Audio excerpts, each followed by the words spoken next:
ओम भवानी धाम की जय। जहाँ कथा विश्राम लिए थी, स्नेही सुहृद मानस प्रेमी जन अब वहीं से शुरू हो रही है।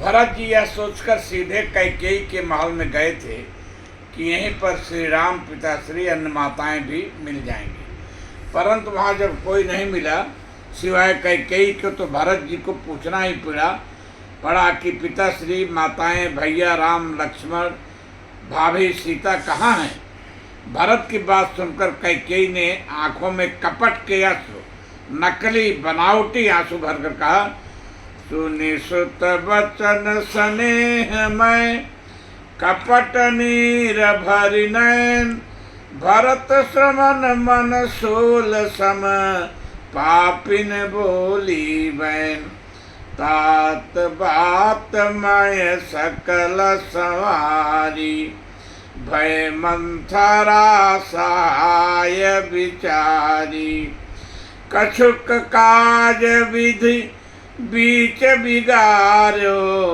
भूपति सुरपति पुर पग धार्यो। भरत जी ने जब कुशलता पूछी तो कैकेयी ने कहा कि कुशल तो नहीं थी, लेकिन मेरी सतर्कता से और मंथरा की सहायता से सब कुशल हुआ, लेकिन थोड़ी सी गड़बड़ी हो गई। इस कुशल की सुरक्षा में ब्रह्मा ने एक गड़बड़ी कर दिया, वह यह कि तुम्हारे पिताजी का स्वर्गवास हो गया।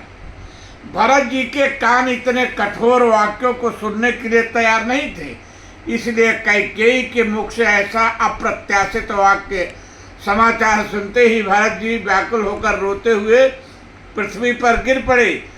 सुनत भरत भय विवश विषादा, जन सहम्यो करके हरिनादा, तात तात हा तात पुकारे, परे भूमि तल व्याकुल भारी।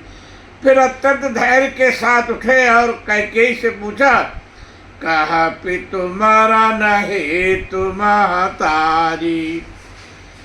भरत के इस प्रश्न का कोई सटीक उत्तर कैकेयी के पास नहीं था, इसलिए उसने विस्तार से संपूर्ण घटना भरत जी को बताई, जिसमें उसने गोपनीय रूप से राज तिलक की तैयारी, भरत का अधिकार, अपने विवाह में दशरथ की प्रतिज्ञा, अपना वरदान और अन्य भी जो मंथरा ने भय व आतंक आदि का पाठ कैकेयी को पढ़ाया था, सब बताया और समझाया, जिससे भरत यह मान ले कि कैकेयी माँ ने जो किया वह उपयुक्त और आवश्यक था। निर्द्वंद भाव से असंक होकर भरत को अपने द्वारा किए गए कार्य का पूरा विवरण दिया। आदि होते सब आपन करनी, कुटिल कठोर मुदित मन भरनी। बड़ी प्रसन्नता के साथ पूरा वृत्तांत भरत को बता दिया। शायद यह सोचकर कि मेरी प्रसन्नता देखकर भरत भी प्रसन्न हो जाएगा, परंतु यहाँ तो सब उल्टा हो गया। राम का वनवास और इस कारण पिता की मृत्यु और दोनों के कारण में स्वयं यह सोचकर भरत जी सन्न रह गए, सहसा कुछ बोल न पाए। भरत ही विसर्यो पितु मरण, सुनत राम बन गौन, हेतु अपन पहु, जान जिए थकित रहे धरि मौन। दशरथ की मृत्यु से भी ज्यादा कष्टकारी राम का बन जाना भरत के लिए व्याकुलता पैदा किया। भरत को एक बार भी नहीं समझाया तो केवल इसलिए कि महाराज दशरथ ने तो, कैकेयी ने कहा महाराज दशरथ तो अपना सारा सुख भोग कर अंत को स्वर्ग गए हैं, इसलिए उनके लिए तुम दुखी मत हो। विकल विलोक सुत ही समझावती, मन हो जरे पर लोन लगावत, मन हो जरे पर लोन लगावत, तात राव नहीं सोचे जोगो, बिड़ई सुकृत जस कीन्हु भोगो।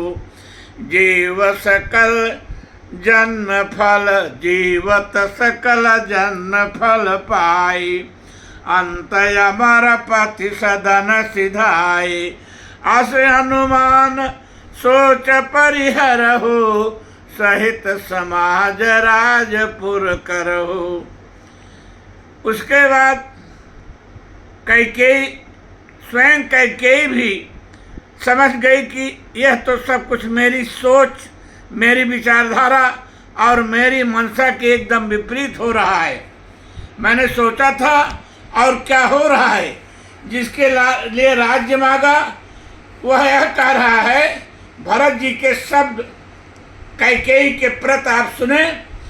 सुन 60 सहम्यो राजकुमारू, पाके 6 जन लाग अगारू।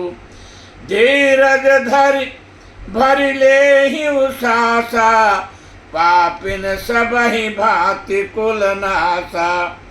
जो पै कुरुच रही अति तोहि, जनमत काहे न मारे मोहि। पेड़ काटितै पालउ सींचा, मीन जियन नित बारी उलीचा। हंस वंश दशरथ जनक, राम लखन से भाई। जननी तू जननी भई, विधि सब कुछ न बसाई। जब तय कुमत कुमत जिय ठायऊ, खंड खंड होई हृदय न गयऊ। बर मांगत मन भई नहीं पीरा, गरिन जीभ मुँह पर उन कीरा। भूप प्रतीत तेरी किम कीन्ही, भूप प्रतीत तोरी किम कीन्ही। मरण काल विध मत हरि लीनी, विधु न नारी हृदय गति जानी। सकल कपट अघयव गुण खानी, सरल सुशील धर्म रत राऊ। सो किम जानयति स्वभाऊ, अस को जीव जंत जगु माही। जहि रघुनाथ प्राण प्रिय नाही, भेयति अहित राम तेउ तोहि। को तु अहिस को तु अहस सत्य कहु मोहि, को तु अहस सत्य कहु मोहि। जो हंसी सो हंसी मुँह मसी हलाई, जो हंसी सो हंसी मुँह मसिलाई। आँख ओट उठ बैठ जाई, राम विरोधी हृदय ते प्रकट कीन विधि मोह। मोह समान को पात के, बाद कहूँ कछु तोय। सुन शत्रुघ्न मातु कुटिलाई, जरहि गात रिसु कुछ न बसाई।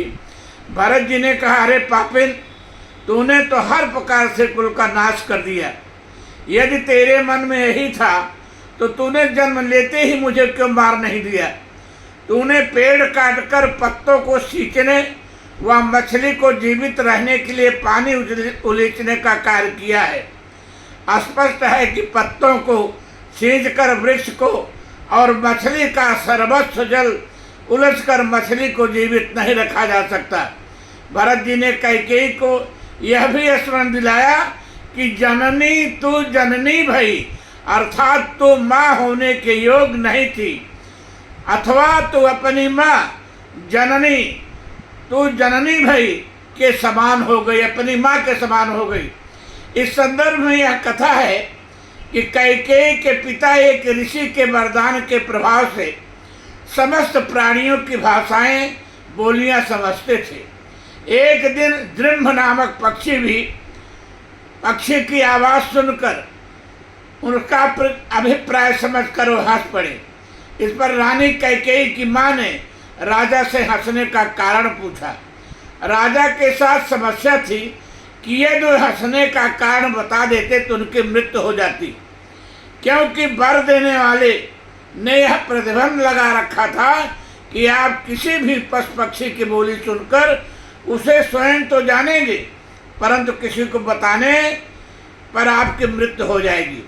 इसलिए राजा ने अपनी रानी को यह कहकर समझाना का प्रयास किया कि यदि हंसने का कारण मैं तुम्हें बता दूंगा तो मेरी मृत्यु हो जाएगी।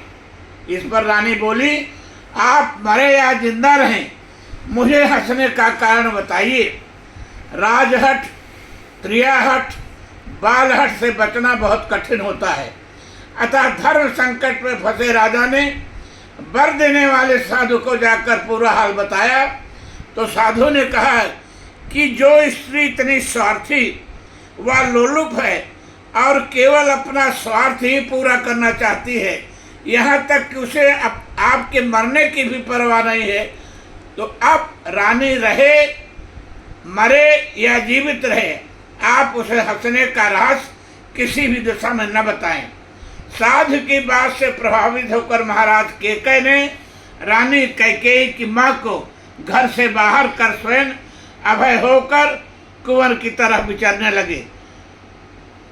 भरत जी ने कैकेयी से कहा कि तू तो मेरी नानी कैकेयी की माँ की तरह से ही हो गई, जिसे पथ के जीने या मरने की परवाह नहीं थी। अरे तेरे हृदय में जब से यह कुबुद्धि आई, तेरा हृदय दो टुकड़े क्यों नहीं हो गया? तेरे मन में वर मांगते समय कष्ट क्यों नहीं हुआ? और तेरी जीभ क्यों नहीं गिर गई? तेरे मुख से ऐसा क्रूर कार्य, तेरे मुंह से में ऐसा क्रूर कार्य करने पर कीड़े क्यों नहीं पड़ गए? महाराज ने तुझ पर विश्वास कैसे कर लिया?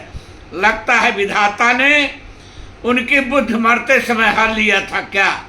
अरे अत्यंत सुशील, वो अत्यंत सुशील व सरल थे, भला वह तुझे कैसे समझ पाते? संसार का कौन ऐसा प्राणी है जिसे श्री राम प्राणों से भी अधिक प्रिय न हो? किंतु तूने ऐसा कार्य किया। तू कौन से मुझे बता रही है? क्योंकि माँ तुझे ही राम, अरे राम तो तुझे बहुत स्नेह करते थे, तुम झूठी बात क्यों बता रही है? भरत जी ने आगे कहा, तू जो भी मेरी आंखों के, तू इसी समय मेरी आंखों से दूर हो जा। वो सोचते हैं कि वह बड़ा पापी तो मैं ही हूँ, जिसे विधाता ने इस पृथ्वी पर राम का विरोधी बनाकर प्रकट किया है। शत्रुघ्न जी क्रोध से अपने को रोक नहीं पा रहे हैं, उनका शरीर क्रोध से तप्त हो रहा है, परंतु वो कुछ कह नहीं रहे हैं। अभी भरत व शत्रुघ्न कैकेयी से वार्ता ही कर रहे थे कि मंथरा सच धज कर वहां पहुंच गई। शत्रुघ्न जी पहले तो संपूर्ण प्रसंग सुनकर जले बैठे थे, और जैसे ही मंथरा को देखा, तेहि अवसर को बरी तह आई, बसन विभूषण विविध बनाई, लख ऋष भर लखन लघु भाई, बरत अनल घृत आहुति पाई, डुमगिलात तक कुबर मारा, परिमुह भर मही करत पुकारा, कुबर टूट फूट कपारो, दलित दलन मुख रुधिर प्रचारो। जब शत्रुघ्न जी की मार पड़ी तो एक ही लात के प्रहार से वह मुंह के बल ढेर हो गई। दांत टूट गए, कपार फूट गया, कुबड़ भी टूट गया और मुंह से रक्त प्रवाहित हो चला। चिल्लाती रोती बोली, आह दई मैं काह नसावा, करत अनेक फल अनहिस पावा। इतना सुनते ही शत्रुघ्न जी का क्रोध और उबल पड़ा और मंथरा की चोटी पकड़कर उसे पृथ्वी पर घसीटने लगे। सुनी रिपुहन लखी नख सिख खोटी, लगे घसीटन धर धर छोटी। परंतु रामानुरागी राघव के ही सदृश सुशील को मौलवा दयाल भरत जी यह नहीं देख सके और उन्होंने मंथरा को शत्रुघ्न से छुड़ा दिया। भरत दया निध दीन छुड़ाई, कौशल्या पह गए दो भाई। बस अब यहीं पर कथा विश्राम लेगी। बहुत बहुत धन्यवाद।